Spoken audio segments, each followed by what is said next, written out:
பிதாசுதன் பரிசுத்த ஆவியின் பேராலே ஆமென். பிரியமான சகோதர சகோதரிகளே, இந்த காலவெளியில் நாம் யாவரும் ஆண்டவரை போற்றி புகழ்ந்து ஆராதிக்க நாம் வந்திருக்கிறோம். ஆகையால் இப்பொழுது இந்த உன்னதமான நேரத்தில் நாம் யாவரும் கண்களை மூடி நாம் செபிப்போமாக. விண்ணையும் மண்ணையும் உண்டாக்கினவரே, இந்த காலவேளைக்காக உமக்கு நன்றி செலுத்துகிறோம் அப்பா.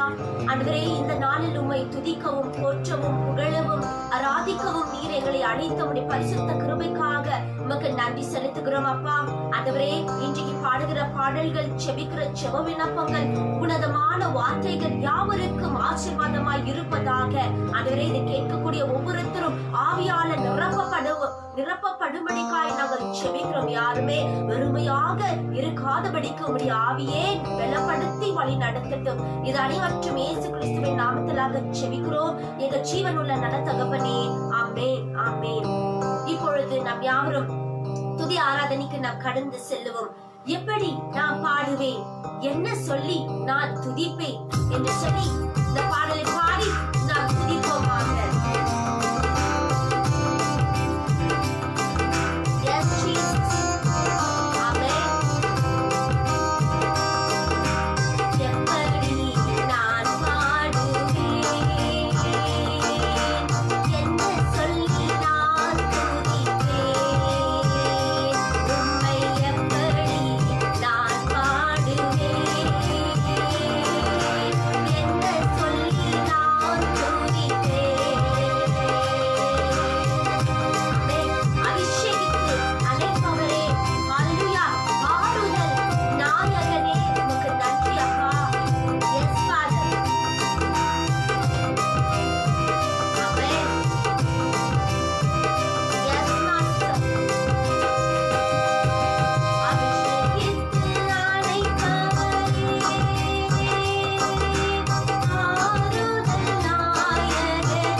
பாட வேண்டும், துதிகளை சொல்லி அவரை ஆராதித்து அவரை பாடிக்கொண்டே ஆண்டவருடைய புகழை பாடிக்கொண்டே இருக்கும்போது நம்மளை ஆசீர்வதிக்க அவர் வல்லவராயிருக்கிறார். ஆகையால் இப்பொழுது இயேசு நீங்க இருக்கையில நாங்க சோர்ந்து ஆண்டவரே என்று சொல்லி இந்த பாடலை பாடி நாம் துதிப்போமாக.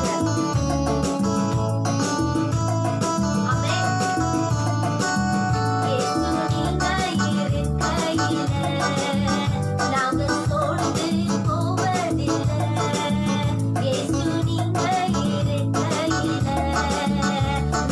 சோர்ந்து போவதில்லை.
நம்மோடு இருப்பதனால நாம் என்னைக்குமே சோர்ந்து போகவே கூடாது.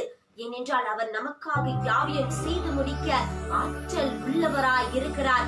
ஆகையால் இப்பொழுது நம் யாவரும் நம்மளுடைய நாட்டுக்காக, நம்மளுடைய திருச்சபைகளுக்காக இப்பொழுது நாம் யாவரும் பாரத்தோடு நாம் செபிப்போமாக. நன்றி ஆண்டவரே, நன்றி இயேசுவே. இந்த உன்னதமான காலவெளியில் ஆண்டவரே எங்களுடைய திருச்சபைகளுக்காக நாங்கள் செபிக்கிறோம் அப்பா. பரிசுத்த ஆவியானவரே, நீர் என் கொண்டு அங்க விடுதலை உண்டு ஆண்டவரே. ஆகையால் ஒவ்வொரு திருச்சபையில ஆண்டவரே, எங்க திருச்சபையில இருக்கக்கூடிய பொறுப்பானவரை ஒப்பு கொடுத்து செபிக்கிறோம் ஆண்டவரே. ஆண்டவரே, ஒவ்வொரு கார்டினல்ஸ், பிஷப், பிரீஸ்ட், நன்ஸ்களுக்காக செபிக்கிறோம் ஆண்டவரே. இவர்கள் மேல் உம்முடைய ஆவியை ஊற்றுவீராக ஆண்டவரே. எங்க திருச்சபை ஒவ்வொரு மக்களையும் நாங்கள் ஒப்பு கொடுத்து செபிக்கிறோம். ஒவ்வொரு திருச்சபை மக்களை நீர் எழுப்புவீராக ஆண்டவரே. உன்னதமான ஆவி ஒவ்வொரு மேலும் பொழிந்தபடிக்காய் செபிக்கிறோம் அப்பா. யாருமே வெறுமையாக வந்து செல்லாதபடிக்கு ஆண்டவரே, உம்மை தொழுது கொள்ள வரும்போது ஆவியால நிரப்பப்பட்ட, அபிஷேகத்தால நிரப்பப்பட்ட உண்மை உண்மையாக துதிக்க ஆராதிக்க ஒவ்வொருத்தரும் நீர் அழைக்குவீராக. இதோ இந்த உன்னதமான இந்த கால வேளையில் ஆண்டவரே ஒவ்வொரு பாஸ்டர் மார்க்காக, ஒவ்வொரு ஆண்டவரே இவாஞ்சலிஸ்டுக்காக, ஒவ்வொரு மிஷனரிஸ்க்காக நாங்கள் செபிக்கிறோம் ஆண்டவரே. இவர்களும் ஆண்டவரே ஒவ்வொரு ஊழியர்களும் ஆண்டவரே உன்னதமான வார்த்தைகளை ஆண்டவரே நேரம் காலம் பார்க்காதபடிக்கு உம்முடைய சுவிசேஷத்தை பாரமாய் எடுத்து சொல்லக்கூடிய ஒவ்வொரு மக்களையும் நீர் ஆசீர்வதிங்க. அவர்களோடு உம்முடைய துணை என்றென்றைக்கும் இருப்பதாக ஆண்டவரே நீங்க தான் வெளிப்படுத்துங்க. அவர் மூலமாய் இருந்து நீர் பெரிய கிரைகளை செய்யும்படிக்காய் செபிக்கிறோம் ஆண்டவரே. என் நாட்டில் இருக்கக்கூடிய ஒவ்வொரு தலைவர்களுக்காக செபிக்கிறோம் ஆண்டவரே. பிரதான் மந்திரியில இருந்து ஆண்டவரே ஒவ்வொரு பொலிட்டிக்கல் லீடர்ஸ், ஒவ்வொரு மினிஸ்டர்ஸ்களுக்காக செபிக்கிறோம். ஒவ்வொரு கார்ப்பரேட் எம்எல்ஏ எம்பிஸ்க்காக செபிக்கிறோம் ஆண்டவரே. ஒவ்வொரு ஐபிஎஸ் ஐஎஸ் ஆபீசர்ஸ்க்காக செபிக்கிறோம் ஆண்டவரே.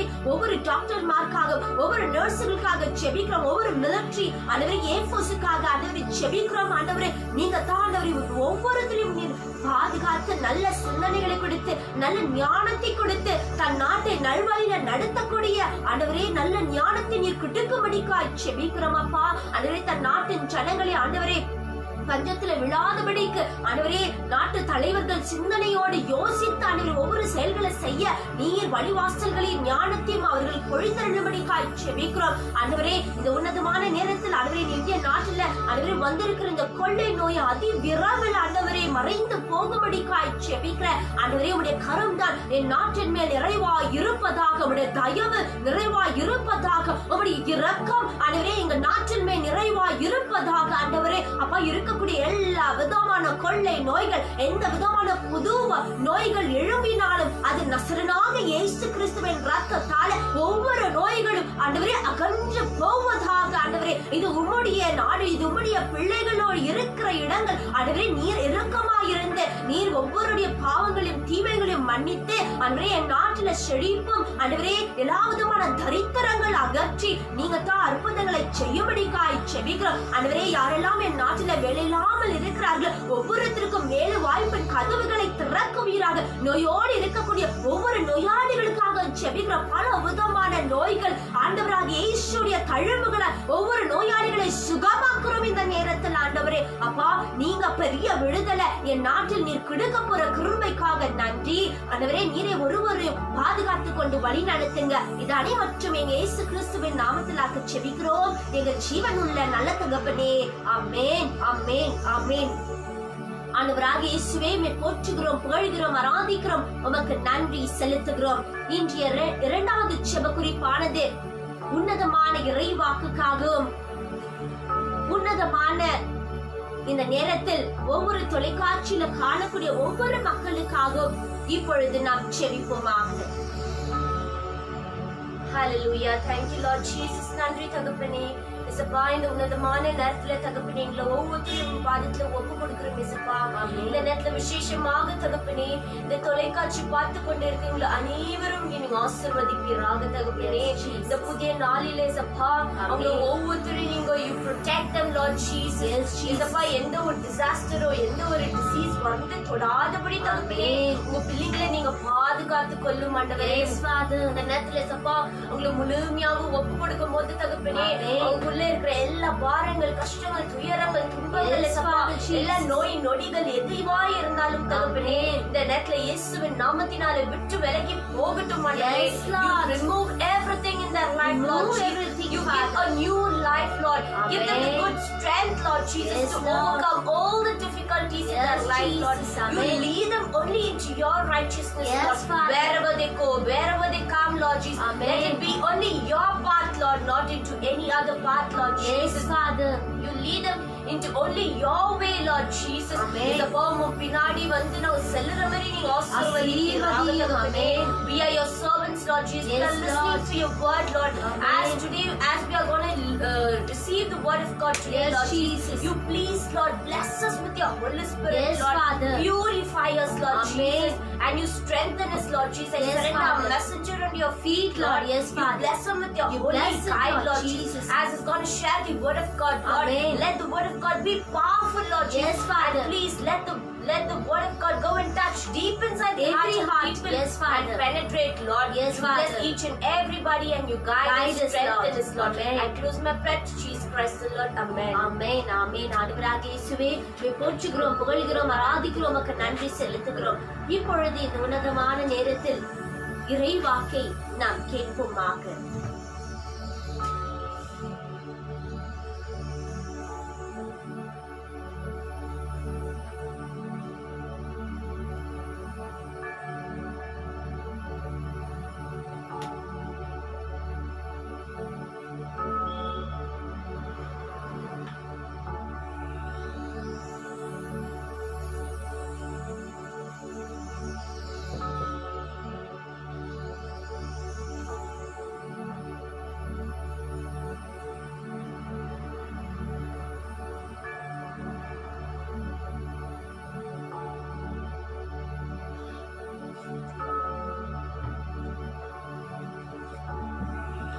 இயேசுவில் பிரியமான சகோதர சகோதரிகளே, ஆண்டவராகிய இயேசுவின் பெயரால் உங்கள் அனைவரையும் இந்த காலை நேரத்திலே வாழ்த்தி வரவேற்கின்றோம்.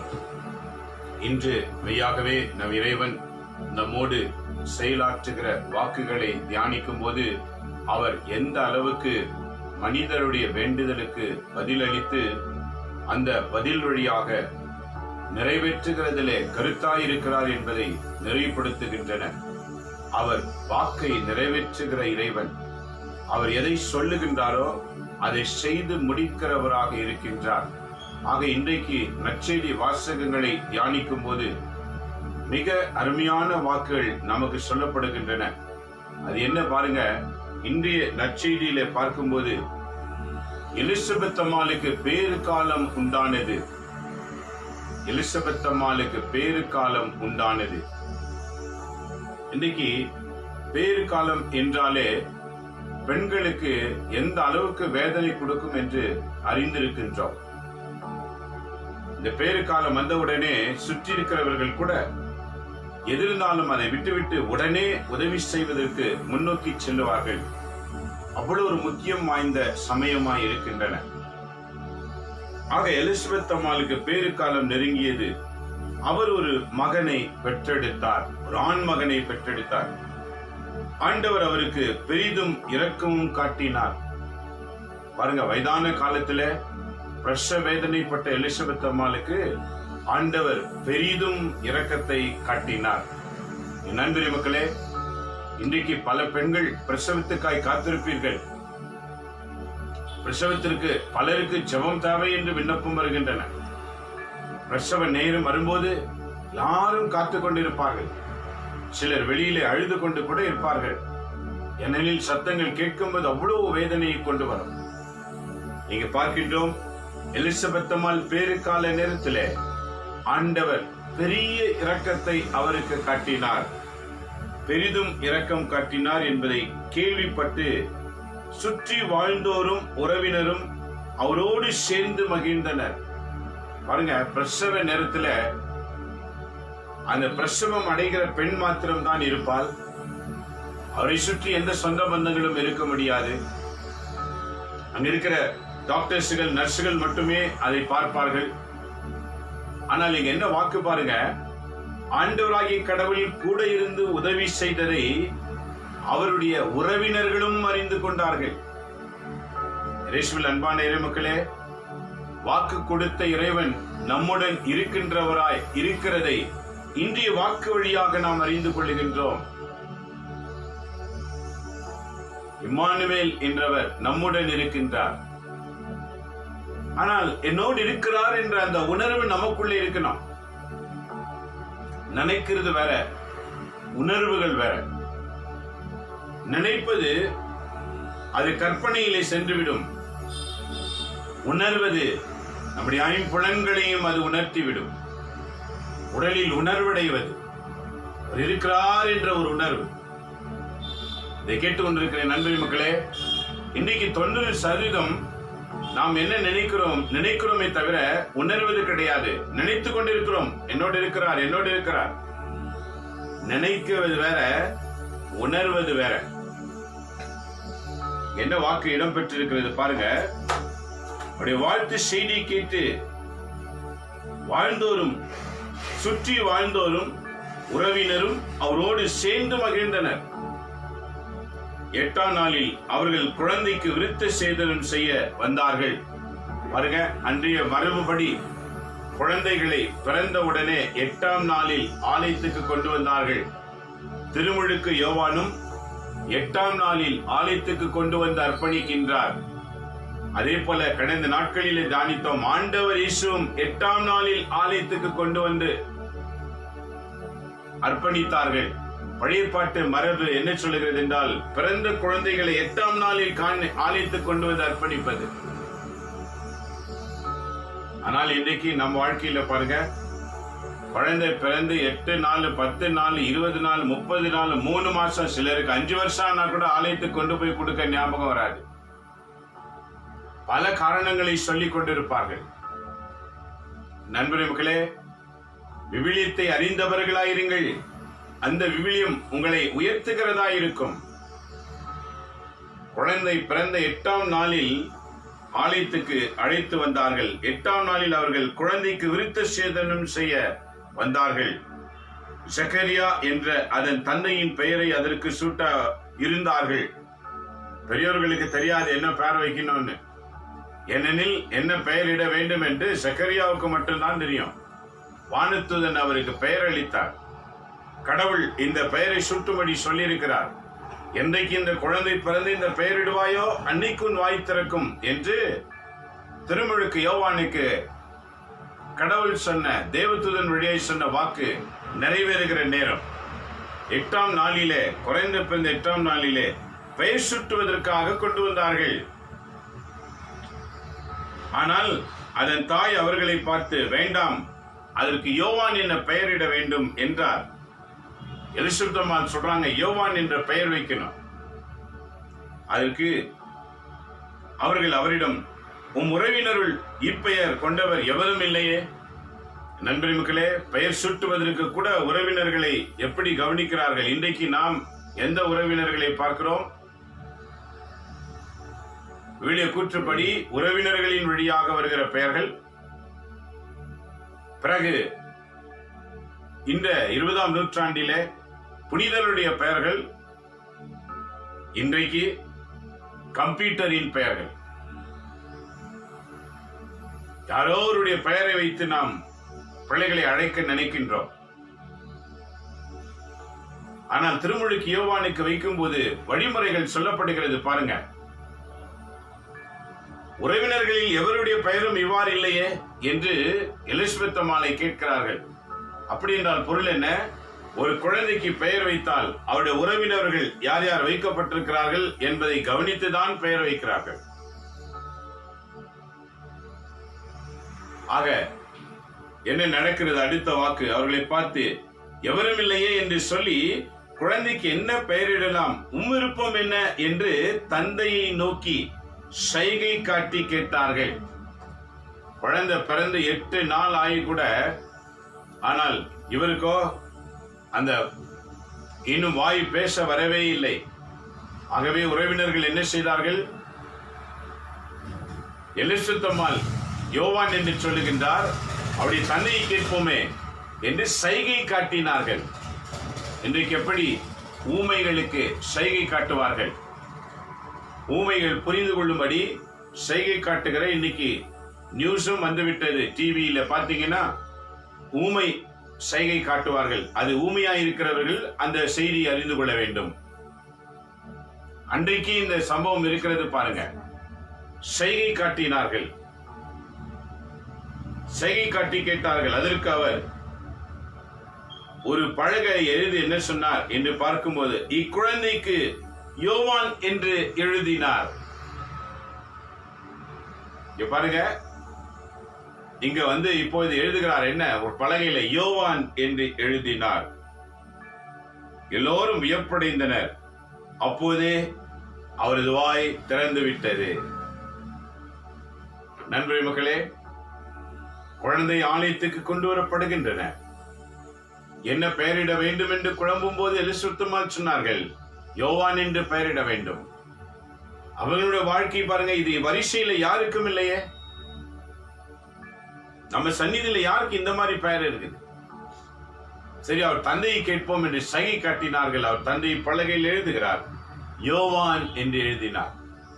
உடனே அவர் வாய் திறந்தது. தேவதூதன் சொன்ன வாக்கு, உன் மகன் பிறந்த நாளில் உன் வாய் திறக்கப்படும். அந்த மகன் பிறந்த நாளிலே 8ஆம் நாளில் ஆலயத்துக்கு கொண்டு வந்து கொடுக்கும் போது ஆலயத்தில் எந்த ஆலயத்தில் அவர் வாய் சென்றதோ அதே ஆலயத்திலே அவர் வாய் திரும்பவும் பேசத் தொடங்கினார். அவர் வாய் திறந்தது. நான் கட்டவிழ்த்து அவர் கடவுளை போற்றி புகழ்ந்தார். சுற்றி வாழ்ந்தோர் அனைவரும் இதை பற்றி கேள்விப்பட்டு அஞ்சினர். இச்செய்தி யூதேயா மலை நாடெங்கும் பரவியது. கேள்விப்பட்டவர்கள் யாவரும் இச்செய்தி தங்கள் உள்ளத்திலே இருத்தி இக்குழந்தை எப்படிப்பட்டதாக இருக்குமோ என்று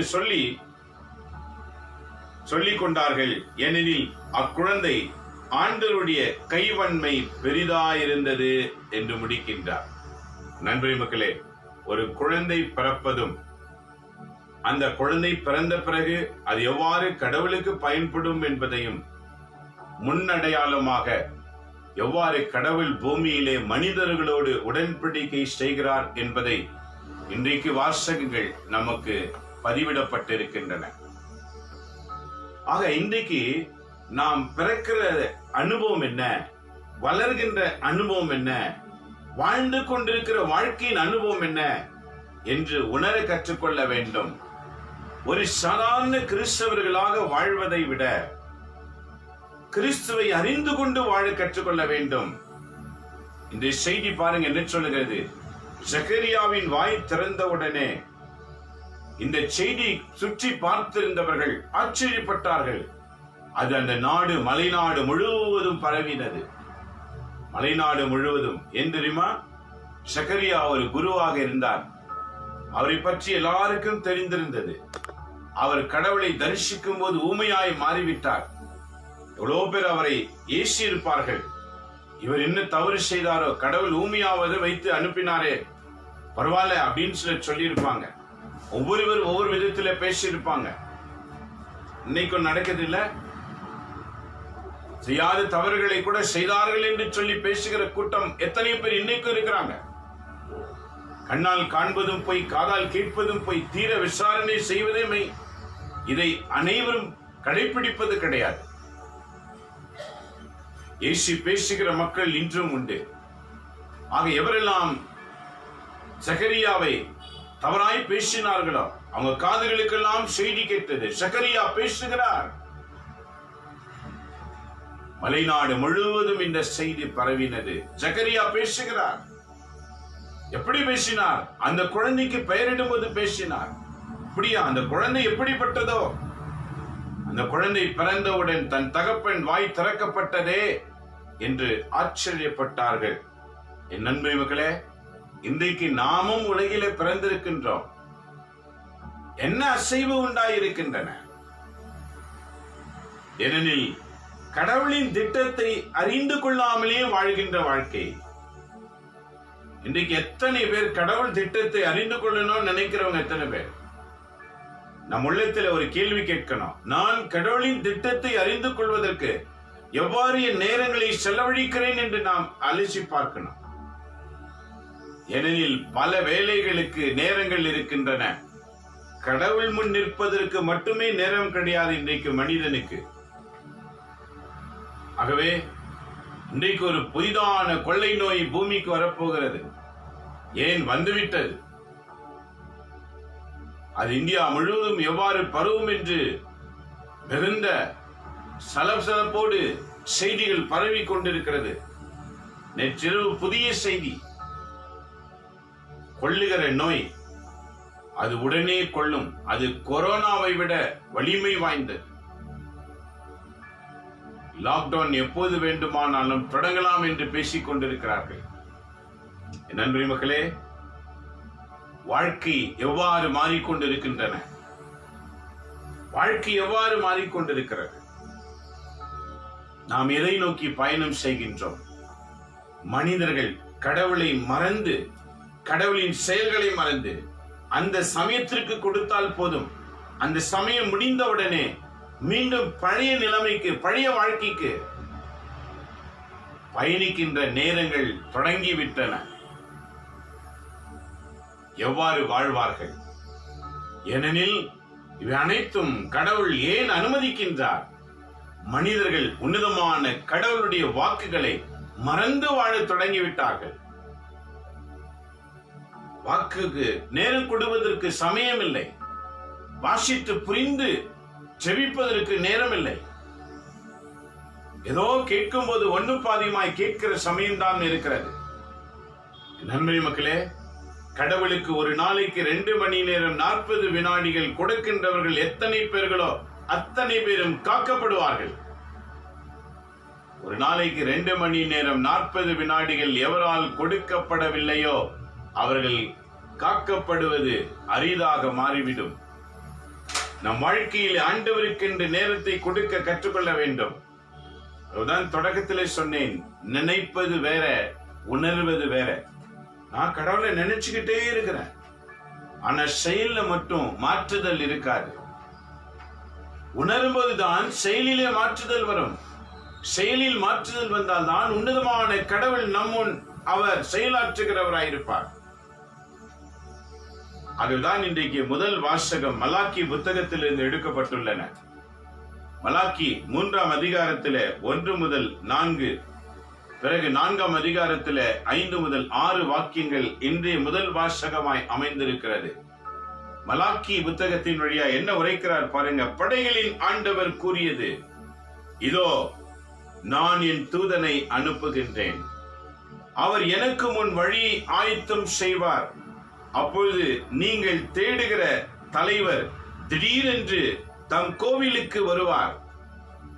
நீங்கள் அவருடன் எதிர்பார்க்கும் உடன்படிக்கையின் தூதர் இதோ வருகின்றார், அவர் கோவிலில் வருவார். நாம் தேடுகிற இறைவன் ஆலயத்துக்கு செல்லும் போது அவருக்கு நாம் வெளிப்பட வேண்டும் என்றால் நாம் நம்மையே உணர்வுள்ளவர்களாய் மாற்ற கற்றுக்கொள்ள வேண்டும். ஆண்டவர் உரைக்கிறார் பாருங்க, இதோ வருகின்றார். அவர் வழி ஆயத்தப்படுத்துகிறவர்கள் எத்தனை பேர்? நாம் ஆயத்தப்படுகிறவர்கள் எத்தனை பேர்? விருப்பங்களையும் ஆசைகளையும் நிறைவேற்றுவதற்கு ஓடிக்கொண்டிருக்கின்ற நாம் சற்று நின்று உன்னதமான கடவுளை நினைவு கூற சமயத்தை கொடுக்க கற்றுக்கொள்ளுங்கள். காலங்களும் நேரங்களும் மனிதனுக்கு விரோதமாய் எழும்ப தொடங்க போகின்றது. இயற்கைகள் மாற்றங்கள் தொடங்க போகின்றன. அவைகளை தாங்கிக் கொள்ள நம்மால் இயலாது. உன்னதமான கடவுள் நம்முடன் இருந்தால் தான் அது நடைபெறும். ஆகவே காத்திருங்க. நீங்க அவளுடன் எதிர்பார்க்கும் உடன்படிக்கையின் தூதர் இதோ வருகிறார் என்கிறார் படைகளின் ஆண்டவர். ஆனால் அவர் வரும் நாளை தாங்கக்கூடியவர் யார்? அவர் தோன்றும் போது நிற்க வல்லவர் யார்? அவர் வருகைக்காய் காத்திருக்கிற அநேகம் பேரு, காத்திருக்கிறவங்க மத்தியில கூட அவரை பார்ப்பதற்கு தகுதி உள்ளவர்கள் யார்? அவரை பார்க்க வேண்டும் என்றால் கூட தகுதி இருக்க வேண்டும். இன்றைக்கு எத்தனையோ முயற்சிகள் நாம் எடுக்க வேண்டியதா இருக்கின்றன. ஏனெனில் நம்முடைய செயல்களில் ஆகட்டும், சிந்தனையில் ஆகட்டும், கடவுளுடைய வாக்கு ஏதோ ஒரு மூலையில ஒட்டி இருக்கிறதே தவிர அது வாழ்வாக, வார்த்தை நிறைவேற்றுகிற வாழ்வாக இன்னும் கிறிஸ்தவர்களுக்குள்ளேயே வரவில்லை என்றால் கிறிஸ்து அல்லாதவருடைய நிலை எவ்வாறு யோசித்து பாருங்கள். வழியை ஆயத்தப்படுத்தும்படி கிறிஸ்தவர்களாகிய நம்மை உன்னதமான கடவுள் உயர்த்தி வைத்திருக்கிறார். அதை புரிந்து கொள்ளாமல் நாமும் பயணிக்காமல் மற்றவர்களையும் பயணிக்கும்படி உதவியாயில்லாமல் வாழ்ந்து கொண்டிருக்கிற நிலைதான் இன்றைய கிறிஸ்தவ நிலை. இதை கேட்டுக்கொண்டிருக்கிற அன்பரே மக்களே, ஏதோ ஒரு சிலர் விரல் விட்டு எண்ணுகிற அளவுக்கு தான் பணிகளில் ஈடுபட்டு இருக்கின்றார்கள். ஆனால் முழுக்க முழுக்க ஒவ்வொரு குடும்பத்தையும் அலசி பாருங்கள். என்னுடைய குடும்பம், என்னுடைய குடும்பம், என்னுடைய குடும்பம் இறைப்பணியில் எந்த அளவுக்கு ஆர்வம் காட்டுகிறது என்று கவனித்து பாருங்கள். உங்களுக்கே புரியும் நன்றாக அது 0வில் இருக்கிறது என்று. ஒரு சிலர் தேடி அலைய வேண்டும். நண்பரே மக்களே, ஆண்டவர் சொல்லுகிறார் பாருங்க, அவர் தோன்றும் போது நிற்க வல்லவர் யார்? அவர் புடமிடப்படுகிறவரின் நெருப்பை போலும் சலவை தொழிலாளியின் சவர்க்கரத்தை போலும் இருக்கின்றார். அவர் புடமிடுபவர் போலும் வெள்ளியை தூய்மைப்படுத்துவர் போலும் அமர்ந்திருப்பார். வெள்ளியை எப்படி தூய்மைப்படுத்துவார்கள்? துணி எப்படி நெய்கிறார்கள்? கவனித்து பாருங்கள். வெள்ளி எப்படி தூய்மைப்படுகிறார்கள்? நெருப்பு ஒளியில போட்டு கொதிக்க வைப்பது. அது கொதிக்க வேண்டும். எப்படி ஒரு பாத்திரத்துல தண்ணீர் வைத்து சூடு பண்ண உடனே அது கொதிக்க ஆரம்பிக்கிறது, அந்த மாதிரி வெள்ளி கொதிக்கணும். தண்ணீர் கொதிப்பதற்கு எவ்வளவு சூடு இருக்க வேண்டுமோ அதை விட பல மடங்கு சூடு அதிகரிக்கப்பட்டால் தான் வெள்ளி பயன்படுத்துகிறோம். இல்ல, மோதிரம் பயன்படுத்துகிறார்கள், காலுக்கு செயின் பயன்படுத்துகிறார்கள், கழுத்துக்கு செயின் பயன்படுத்துகிறார்கள். வெள்ளியிலே பயன்படுத்துகிற பாத்திரங்கள் இருக்கின்றன, வெள்ளி பாத்திரம். இவையெல்லாம் எப்படி கண்ணுக்கு அழகழகாய் தெரிகிறது. அது நெருப்பிலே கொதிக்கிறது, அப்படியே தண்ணீர் போல. அதன் பிறகுதான் அந்த அச்சில் ஊற்றி தேவையான செயல்களை செய்ய ஆரம்பிக்கின்றோம்.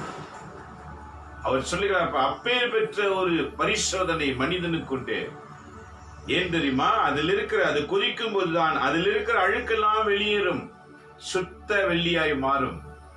இது போலதான் துன்பங்கள் மனித வாழ்விலே நினைக்காத அளவுக்கு வருகிற போகின்றன. அது நினைக்க முடியாத அளவுக்கு துன்பங்கள் வரும். ஐயோ சகிக்கையிலேயே என்று சொல்லும் அளவுக்கு வரும். ஆனால் உன்னதமான கடவுள் உன்னை தூய்மையாக்குகிறார் என்று நினைத்துக் கொண்டால் நீ அவற்றை சகித்துக் கொள்ளுகிற ஒரு சமயம் உனக்கு தேவைப்படும்.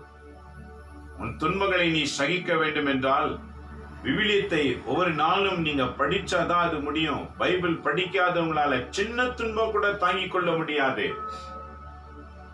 ஆக படித்தவர்களாலேயே தாங்கிக் கொள்ள முடியாமல் போகிற சூழல் இன்றைக்கு இருக்கின்றன. படிக்காத ஒரு நிலை எப்படி? நண்பரே மக்களே, நீங்க நினைக்கலாம், இப்படியெல்லாம் செய்துதான் கடவுளை தரிசிக்கணுமா? கடவுள் விரும்புவது ஒன்றுதான், உண்மையும் தூய்மையான வாழ்வும். இது எவருக்குள் இருக்கிறதோ அவர்கள் அதிசீக்கிரத்தில் இறைவன் ராஜ்யத்தை அடைவார்கள். உண்மை எல்லாரிடத்திலும் இருக்கிறது என்று நினைத்துக் கொள்ளலாம். உணர்ந்து பாருங்கள். எல்லாமே உணரும் போதுதான் தெரிய வரும் எந்த அளவுக்கு நாம் அதை தொடர்ந்து கொண்டிருக்கிறோம் என்று. ஆகவே மீண்டும் மீண்டும் சொல்லுகிறேன், நினைப்பது வேற, உணர்வது வேற. நினைத்து கொண்டிருப்பது வேற, அதை செய்து காட்டுவது வேற. வித்தியாசம் இருக்கின்றது. ஆகவே நண்பரே மக்களே, வாசகங்களின் ஆழங்களை கவனிக்க முயற்சி செய்யுங்கள். முயற்சி அடையோர் இகழ்ச்சி அடையார். புரியவில்லையே என்று எடுத்து வைக்காதீங்க. புரிய வைக்கும்படி இறைவன் உதவியை நாடுங்கள். எனக்கு புரிகிற அறிவை தாரும். எதையோ கேட்கிற நீங்க ஆண்டவர்கிட்ட வந்து என்ன விவிலியத்தை புரிந்து கொள்கிற அறிவை எனக்கு தாருன்னு கேளுங்க. நான் பைபிளை படித்தா எனக்கு புரியல ஆண்டவரே, எனக்கு புரிய வைங்கன்னு கேளுங்க. நோய்க்காக ஆண்டவரை கேட்கறீங்க, பணத்துக்காக ஆண்டவரை கேட்கறீங்க, சுகத்துக்காக கேட்கறீங்க, சொந்த பந்த தேவைக்காக கேட்கறீங்க, எல்லாருக்கும் கேட்கறீங்க. ஆனால் ஆண்டவர்கிட்ட என்னைக்காவது எனக்கு விவிலியம் படிக்கிறேன், புரியவில்லை ஆண்டவரே, நான் பைபிள் படிச்சா எனக்கு புரிகிற ஞானத்தை எனக்கு தாருன்னு கேட்டு பாருங்க. அந்த ஞானம் உன்னை காப்பாற்றும், பல தீமையிலிருந்து உன்னை காப்பாற்றும். ஏனெனில் அந்த உன்னதமான ஆண்டவர் திரும்ப வரும்போது அவர் ராஜாவை அமர்ந்திருக்கும் போது ஒரு வெள்ளி எப்படி சூளையில் போட்டு அதை கொதிக்க வைத்து அதில் இருக்கிற அழுக்குகளை வெளியேற்றுவாரோ அது போல சோதனைகள் மனிதன் வாழ்விலே தொடங்கும் என்று சொல்லுகின்றார். அந்த சோதனையிலே அவன் சோதிக்கப்பட்டு சுத்தம் அடைய வேண்டும். ஆனா நாம என்ன நினைக்கிறோம், எனக்கு ஏன் இந்த சோதனை? இன்னும் சிலர் சொல்லுவாங்க, ஆண்டவரோடு கூடவே இருக்கிறேன்னு சொல்றிய, உனக்கா இப்படி? ஆமா, அப்பதான் நான் சுத்த தங்கமாய் மாறுவேன். இதை நினைக்கிறவர் எத்தனை பேர்? அப்படி சொன்ன உடனே, உனக்கா இப்படி சொன்ன உடனே மனசு உடைஞ்சு போ, கடவுளை எனக்கு வேண்டாம் தீர்மானிக்கிறவங்க நிறைய பேர் இன்றைக்கு.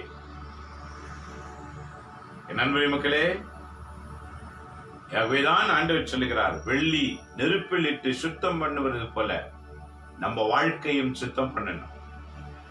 அதை கொஞ்சம் அலசி பாருங்க. அது பாத்திரத்துல கொதிக்கும் போது அதுக்கு வாய் இருந்தால் எவ்வளவு பேசும். ஒரு வெள்ளி கல்லு மாதிரி இருக்கும், அது நெருப்புல போட்டு சுட சுட அது தண்ணியாக மாறும். அது மாறத்துக்கு எவ்வளவு சூடு அதற்கு ஏற்க வேண்டும். அது வாய் இருந்தால் எவ்வளவு பேசும். இதான் ஆண்டவர் சொல்கிறார் ஒப்பிட்டு. இதே போல தான் மனித உலக வாழ்க்கையில மனிதன் வாழும்போது பல துன்பங்களினால் அவன் சூழ்ந்தால் தான் சுத்தமாக்கப்படுவான். துன்பம் சூழவில்லை என்றால் அவன் சுத்திகரிக்க இயலாது. இது சுத்திகரிப்பின் நாட்கள். பல கொள்ளை நோய் வழியாக, பல பஞ்சத்தின் வழியாக, பல துன்பத்தின் வழியாக மனிதன் துவண்டு போயிருக்கிற காலம். ஆனால் மனமுடைந்து போகாமல் என் ஆண்டவர் என்னோடு இருக்கிறார் என்ற நினைவுக்கு வாருங்க. ஏனெனில் ஆண்டவர் ஏற்கனவே வாக்கு கொடுத்தார், மனிதன் அப்பத்துக்கு சொந்தமானவன் அல்ல, கடவுள் வாயினின்று புறப்படுகிற ஒவ்வொரு வார்த்தையினாலும் வாழ்வான். காலங்கள் வர வர விவசாயங்கள், இன்றைக்கு விளைச்சல்கள் குறைந்து விட்டது. விவசாயம் குறைந்தால் உணவும் குறைந்துவிடும். உணவு குறைந்தால் பசி அதிகரிக்கும். பசியின் கொடுமை உண்டாகும், பஞ்சம் உண்டாக தீர்மானம். விவசாய நிலங்கள் எல்லாம் இப்போது இன்றைக்கு வீடுகளாய் மாறிக்கொண்டிருக்கிறது. எவ்வாறு உணவுகள் கிடைக்கும்? என் அன்பு மக்களே, பஞ்சத்தின் காலங்கள் பூமியின் மேல் வரவிருக்கிற நாட்களுக்கு முன் உன்னதமான கடவுளை நாம் தியானிக்க ஆண்டவர் அழைக்கின்றார். அதுதான் அன்றே 2000 ஆண்டுக்கு முன்பு சொன்னார், மனிதன் அப்பத்துக்கு மாத்திரமல்ல, கடவுள் வாயினின்று வருகிற ஒவ்வொரு வார்த்தையினாலும் வாழ்வான். அப்படி என்றால் ருசியான உணவுகளை ருசி பார்க்கிற உன்னுடைய நாவு, அதே நேரத்தில் கடவுளின் வாக்கையும் ருசி பார்த்து வைத்துக் கொள்ள வேண்டும். இந்த வாக்குகளை ருசி பார்க்கணும். தாவீது போல taste and see that the Lord is good. ஒவ்வொரு வார்த்தையும் நீ டேஸ்ட் பண்ணணும். உணர்வுகள் எல்லாம் அந்த வார்த்தையினால் அனுபவிக்கப்படணும். அப்போதுதான் உடைய உடலும் உடைய நரம்புகளும் உடைய உடலில் இருக்க ஒவ்வொரு உறுப்புகளும் வார்த்தைகளினால் சூழ்ந்திருக்கும் போது எந்த பிரச்சனையும் உன்னை சூழ்ந்தாலும் அது ஸ்ட்ராங்காக இருக்கும். இதை கேட்டுக்கொண்டிருக்கிற நண்பரி மக்களே, முதல் நற்செய்தி வாசகத்திலே கடவுள் செய்த அதிசயத்தை மக்கள் எல்லாம் அழைத்து போனார்கள். இன்றைய முதல் வாசகத்திலே ஆண்டவர் நமக்கு சொல்லுகிறது, காத்திருங்க, ஜெபத்திலே காத்திருங்க, வாக்குகளை படித்து படித்து தன் சரீரங்களை வாக்குகளினால் நிரப்பிக் கொள்ளுங்க, தங்கள் உள்ளங்களை வாக்கு நிறைவேற்றுவதற்கு ஆயத்தப்படுத்துங்க. ஏனெனில் வரவிருக்கும் காலங்கள் சொல்ல முடியாத அளவுக்கு கொடுமைகளாய் காணப்படலாம். ஆகவே அந்த நாட்களில் பயணம் செய்கிற சூழல் நமக்கு வரும். ஆகவே அந்த சூழலிலே ஆண்டவர் நம்மோடு இருந்தால்தான் அந்த சூழ்நிலையை மேற்கொள்ள இயலும். மேற்கொள்கிறவன், சோதனையை பொறுமையோடு மேற்கொள்கிறவன் பேறு பெற்றவன் என்று ஆண்டவர் சொன்னார். அந்த ஒரு மனதிடன் கிடைக்க வேண்டும் என்றால் ஒரு நாளும் விவிலியத்தை வாசித்து தியானிக்க வேண்டும். இதான் இன்றைய வாசகம். நம்மை முதல் நற்செய்தி வாசகத்திலே நம்மை அர்ப்பணிக்க வேண்டும் கடவுள் விருப்பத்துக்கு. அப்போது நாம் காக்கப்படுவோம். நம் வாழ்க்கையை பார்க்கிறவர்கள் ஆச்சரியப்படுவார்கள். இன்றைய முதல் வாசகத்திலே காத்திருக்க வேண்டும். எத்தனை துன்பம் நம்மில் வந்தாலும் அந்த துன்பங்களை பொருட்படுத்தாமல் அமைதியோடு பயணம் செய்யணும். துன்பம் இருக்கும்போது பேசாதீங்க. ஏன்னா வாயிலிருந்து வரக்கூடாத வாக்கெல்லாம் வெளியே வரும். அமைதியா பொறுத்து கொள்ளுங்க. துன்பம் வரும்போது பொறுத்துக் கொள்ளுங்க, அமைதியா இருங்க. அமைதியின் ஆண்டவர் உன் வாழ்க்கையில ஒரு பெரிய அற்புதம் செய்வார். ஆகவே இன்றைய நாள் இந்த வாசகத்திற்கு நம்மை நாமே சமர்ப்பணிப்போம். இன்றைய பதிலுரை பாடல் மிக அருமையாய் சொல்லுகிற திருப்பாடல் 25 இன்றைக்கு என்ன சொல்லுகிறார் பாருங்க. தலை நிமிர்ந்து நில்லுங்கள், உங்கள் மீட்பு நெருங்கி வருகின்றது. தலை நிமிர்ந்து நில்லுங்கள், எதை குறித்தும் கவலைப்படாதீர்கள். தலை நிமிர்ந்து நில்லுங்கள், உன்னை தேடி ஆண்டவர் காக்கும்படி வருகின்றார். ஆகவே மீட்பின் ஆண்டவர் நம் அருகில் வர காத்திருக்கின்றார். அவர் வர வேண்டும் என்றால் நாம் பல துன்பங்களை சகித்துக் கொண்டு அவர் முன் நின்றால், ஒரு முறை நமக்குள் வந்தால் துன்பம் பறந்து போய்விடும். எப்படி 5 அப்பம் 2 மீன் 5000த்திற்கு மேற்பட்ட மக்கள் உண்டு. சீடர்களும் கூடை கூடையாக எடுத்துக்கொண்டு போனாங்க. ஏன் தெரியுமா? மணி கணக்கில் பொறுமையாய் கடவுள் வாக்கை கேட்டுக்கொண்டிருந்ததினால ஆண்டவரும் அவர்களுக்கு அற்புதமான உணவை கொடுத்தார். இதே உணவு தினந்தோறும் கிடைக்கும் சொல்லி அன்னைக்கு இருந்தவங்க அவர் பின்னாலேயே சுத்தி கொண்டிருந்தார்கள். அடுத்த நாளும் பயணம் செய்தார்கள். வேற ஊரில் இருக்கிறார், வா அங்கே செல்வோம். ஏன்னா இன்னைக்கு கூட பல பேர் பாருங்க, சாப்பாடு இருக்கிறது தான் அவங்க இடம். சாப்பாடு எங்க இருக்குதோ அங்க இருக்கிறாங்கன்னு சொல்லுவாங்க. ஆக இறைவாக்கை தேடுவோம், இறைவாக்கில் வாழ்வோம். இறைவன் நம் வாழ்க்கையில் அற்புதங்களை செய்வார். இறைவாக்கு இல்லாத எவரும் இறை அரசுக்கு நுழைய முடியாது. இறை அரசுக்குள் நுழைகிற ஆசை உனக்கு இருந்தால், நானும் பரலோகம் செல்ல வேண்டும் என்ற ஆசை உனக்கு இருந்தால், பரலோகத்தின் செய்தியாகிய பைபிளை படிக்க ஆரம்பி. பைபிளை படித்து வாழ்க்கையை மாற்றிக்கொள்ளாதவன் பரலோக ராஜ்யத்திற்கு செல்ல முடியாது. ஏமாற்று கதைகளை கேட்டு ஏமாந்து போய்விடாதீர்கள். பைபிளை படிக்க ஆரம்பியுங்கள். ஒவ்வொருவருக்கும் தனிப்பட்ட விவிலியம் இருக்கட்டும். ஒவ்வொருவரும் தனித்தனியாக எடுத்து படிங்க. பகுதி பகுதியாக இருக்கும், தலைப்போடு பகுதி பகுதியாக இருக்கிறது. படிங்க, படிக்க நேரத்தை கொடுங்க. அது ஒண்ணுதான் உனக்கு பாதுகாப்பையும், பைபிள் மட்டும்தான் உனக்கு பாதுகாப்பையும், உன் தேவைகளை சந்திக்கிறதையும், உன்னோடு கடவுள் நடக்கிறதையும் உணர்வுகளை கொண்டு வந்து தரும். பைபிளை படிக்காத வாழ்கிற எந்த கிறிஸ்தவனும் விண்ணக அரச கூட எட்டி பார்க்க முடியாது. ஆகவே ஒவ்வொரு நாளிலும் விவிலியம் அறிவோம், விவிலிய வாக்குகளை அறிவோம். விவிலிய வாக்குக்காக தன் வாழ்க்கைகளை மாற்றிக்கொள்வோம். இறைவன் விரும்புவது என்ன என்று அறிந்து கொள்ள வேண்டும் என்றால் பைபிளை படித்தான் தான் அறிந்து கொள்ள முடியும்.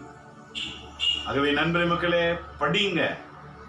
மீட்படைந்து இறை அரசுக்காய் காத்திருப்போம். இறைவன் நம்முடன் பயணிப்பார். ஜெபிப்போமாக. எங்களை நேசிக்கிற எங்க அன்புள்ள தகப்பனே, இந்த காலவேளைக்காக உமக்கு நன்றி செலுத்துகிறோம். இன்று திருமுழுக்கு யோவான 8ஆம் நாளில் ஆலயத்திலே அர்ப்பணித்ததை நாங்கள் உணர்கிறோம் ஆண்டவரே. அது நிமித்தம் அவருடைய தகப்பனார் வாய் திறக்கப்பட்டதையும் இன்றைக்கு தியானித்தோம். மலைநாடு முழுவதும் அந்த அற்புத செய்தி பரவினது. இதோ இன்றைக்கு எங்களுடைய பிறப்புகளையும் எங்களுடைய வாழ்க்கைகளையும் அர்ப்பணிக்கிறோம் ஆண்டவரே. நாங்க வாழ்கிற வீட்டிலே, வாழ்கிற தெருவிலே, வாழ்கிற நாட்டிலே எங்கள் பெயர்கள் அறியும்படி எங்களை நீர் பயன்படுத்திக் கொள்வீராக. நாமும் எங்கள் வழியாய் பயன்படுத்தும். இந்த பூமியிலே வாழ்கிற நாங்கள் எங்கள் நிமித்தம் உம்முடைய பெயர் மகிமையடையும்படி எங்கள் ஒவ்வொருவரையும் எங்கள் குணங்களையும் மாற்றும்படிக்காக நாங்கள் செபிக்கிறோம். நாங்கள் எங்கெல்லாம் பயணிப்போமோ அங்கெல்லாம் உம்முடைய பெயர் மகிமையடைவதாக நீ செய்கிறீர் என்று மக்கள் உணர்ந்து கொள்ளுமாறு எங்கள் எடுத்து பயன்படுத்தும்படிக்காக நாங்கள் செபிக்கின்றோம். வாழ்வில் எத்தனை துன்பங்கள் வந்து எங்களை அசைத்தாலும் அந்த துன்பங்களுக்கு அடிமையாகாமல் உம்முடைய வார்த்தைகளை பற்றி பிடித்துக் கொண்டு அதற்கேற்றவாறு பயணிக்கின்ற ஒரு உணர்வை எங்கள் அனைவருக்கும் நீர் தருவீராக. என்னோடு இணைந்து செவிக்கின்ற ஒவ்வொருவரையும் நீர் ஆசீர்வதியும். உம்முடைய வார்த்தைக்கு மருந்தாய் இருக்கிறது. உம்முடைய வார்த்தை குணமளிக்கும். உம்முடைய வார்த்தை பாதுகாக்கும். உம்முடைய வார்த்தை எங்களுக்கு பலத்தை கொடுக்கும். செவிக்கிற ஒவ்வொருவருக்குள்ளும் உம்முடைய வார்த்தைகளை புகட்டுவீராக. உலகம் முழுவதும் இருக்கிற நினைவு கூறுகிறோம் ஆண்டவரே. உலகம் முழுவதும் இருக்கிற எல்லா கிறிஸ்தவர்களுக்குள் ஒரு உணர்வை கொண்டு வருவீராக. எல்லாரும் குடும்பம் குடும்பமாக ஒவ்வொரு வீட்டிலும் பைபிளை திறந்து படித்து ஜெபிக்கிற ஒரு அனுபவம் ஒவ்வொரு குடும்பத்திலும் உருவாக்குமாறு நாங்கள் ஜெபிக்கின்றோம். அதன் விளைவாய் சுற்றி இருக்கிற மக்கள் அனைவரும் காக்கப்படுவார்களாக. அற்புதமாக குடும்பங்களை பயன்படுத்தும் ஆண்டவரே, பயன்படுத்துங்க ராஜா. உண்மை அறிந்தவர்களாயிருங்கள். அந்த உண்மை உங்களை விடுதலையாக்கும் என்று நீங்க சொன்ன வாக்கின்படியே ஒவ்வொருவரும் உண்மையை அறிந்து கொள்ளுகிற அறிவினால் நிரப்புவீராக. இறைவன் தாமே இந்த நாளுக்குரிய ஆசிரியனால் நிரப்பும். காத்துக்கொள்ளும். உலகில் வரவிருக்கும் கொள்ளை நோய்களுக்காக பாதிக்கப்பட்டு பயந்து கொண்டு வாழ்கிற மக்களுக்காக செபிக்கிற ஆண்டவரே, ஆண்டவர் உம்முடைய பக்கம் உடைய மக்களை ஈர்த்துக் கொள்ளும்படி ஒவ்வொருவரையும் அர்ப்பணித்து வேண்டுகிறோம். உலகில் இருக்கிற 7,000 கோடி மக்களுக்கு மேல் வாழ்கிறவர்களுக்காக நாங்கள் செபிக்கிற ஆண்டவரே. More than 7,000 crores of people are there in this world, Lord. We remember each and every one. Lord God, you are the mighty God to give the protection, Lord Jesus. Reveal, Lord Jesus. Reveal to all humankind your mighty God in this world. Bless, Lord Jesus. We're all suffering in lot of difficulties. We're all suffering in demon. We're all suffering in sickness. We pray now, Lord Jesus. Stretch out your hand upon them and heal, Lord. You show your mercy, Lord Jesus. Show your mercy upon us. We need your mercy, Lord. We surrender each and every one to you, God. Receive us and give your protection. You protect, Lord Jesus. இயேசு சாமி, எங்கள் அனைவரையும் நீர் பாதுகாத்துக் கொள்ளும். என்னோடு இணைந்து செபிக்கின்ற ஒவ்வொருவரையும் நீர் ஆசீர்வதியும். அவங்க எந்த தேசத்தில் இருந்தாலும் அவர்களை நீங்க ஆசீர்வதிப்பீராக. அனைத்துடைய பாதத்திலே நாங்கள் அர்ப்பணிக்கிறோம். உடைய வார்த்தைகளை அறிந்து அதற்கேற்றவாறு வாழ எங்களுக்கு அருள் தாரும். எங்கள் ஆண்டவர் கிறிஸ்து வழியாக உம்மை நோக்கி வேண்டி உமது அருளையும் ஆசிரையும் நானும் என்னோடு செபிக்கின்ற அனைவருக்கும் பெற்றுக்கொள்கிறோம். எங்க நல்ல பிதாவே, ஆமேன், ஆமேன், ஆமேன். இயேசுவில் அன்பான இறைமக்களே, மறந்துடாதீங்க, இன்றைய வாசகம் எழுதி வைத்துக் கொள்ளுங்க. திரும்பவும் சொல்லுகிறேன், இன்றைய முதல் வாசகம் மலாக்கி புத்தகத்திலே chapter 3 verse 1 to 4, again chapter 4 verse 5 to 6. Malachi புத்தகத்திலே 3ஆம் அதிகாரம் 1 முதல் 4, பிறகு 4ஆம் அதிகாரம் 5 முதல் 6. இன்றைய பதிலுரை பாடல் ரெஸ்பான்ஸ் ரீடிங் திருப்பாடல் Psalms 25 4 to 10. கவனமா எழுதிக்கங்க. திருப்பாடல் சங்கீத புத்தகம் 25ஆம் அதிகாரம் 4 முதல் 10 முடிய வாக்கியங்கள். அங்குதான் சொல்லுகிறார், தலை நிமிர்ந்து நில். நாம் அனைவரும் தலை நிமிர்ந்து நிற்க வேண்டியவங்க, தலை குனிந்தல்ல. வீரர்களாய் பயணிப்போம். இன்றைய நற்செய்தி வாசகம், today's gospel reading, St. Luke chapter 1 verses 57 to 66. லூக்கா நற்செய்தி முதல் அதிகாரம் இறை வாக்குகள் 57 இருந்து 66 வரை. கவனமாயிருங்க. திரும்ப படிங்க. தினந்தோறும் ஒரு அரை மணி நேரம் செலவழிங்க. இந்த வாசகங்களை படிக்கிறதுக்கு ஒரு அரை மணி நேரம் செலவழிங்க. உங்க வாழ்க்கைக்கு பல அற்புதங்களை ஆண்டவர் கொடுக்க தயாரா இருக்கிறார். குடும்பமா உட்கார்ந்து ஜெபிங்க. எல்லாரையும் அடிச்சாவது உட்கார வைங்க. வீட்டுல இருக்கிற பெண்கள் உணவு போட மாட்டேன்னு சொல்லி பட்டினியா போட்டு உட்கார வைங்க. ஏதாவது ஒரு முயற்சியில எல்லாரும் உட்கார்ந்து ஜெபிக்கணும்னு எல்லா குடும்பம் தீர்மானிக்கணும். அதுக்கு நீங்க ஏதாவது முயற்சி எடுக்கணும். அடங்கவில்லை என்றெல்லாம் சாக்கு போக்கு சொல்லக்கூடாது. கீழ்ப்படியவில்லை சாக்கு போக்கு சொல்லக்கூடாது. ஏதாவது ஒரு முயற்சியில உட்கார வைக்கணும். அவங்களுக்கு எது பிடிக்குமோ அங்க நீங்க லாக்டவுன் பண்ணுங்க. தானா வந்துடுறாங்க பாருங்க. ஆகவே ஏதாவது ஒரு முயற்சியில எல்லாரும் உட்கார ஆரம்பிங்க. சில கட்டாயத்துல உட்காரட்டும், பரவாயில்ல. ஆண்டவர் அவர்கள் உடனே சில நேரத்துல மாறிடுவாங்க சில நாள்ல. ஆகவே முயற்சி செய்யுங்க. முயற்சியுடைய ஒரு இகழ்ச்சியடையார். வருகிற காலங்கள் கொடிய காலங்கள். டிவியில நியூஸ் பாருங்க. நேற்று இரவு நான் நியூஸ் பார்த்தேன். முடிந்தால் 25ல இருந்து கூட லாக்டவுன் தொடங்கும்னு சொல்லின்னு இருக்காங்க. இந்த கிறிஸ்துமஸ் கொண்டாட வாய்ப்பு இருக்குமா இல்லையான்னு தெரியாது. ஆனாலும் நீங்க ஜெபத்திலே உறுதியா இருந்தால், நம்ம வீடு தான் கிறிஸ்து பிறப்பு விழாவின் வீடு.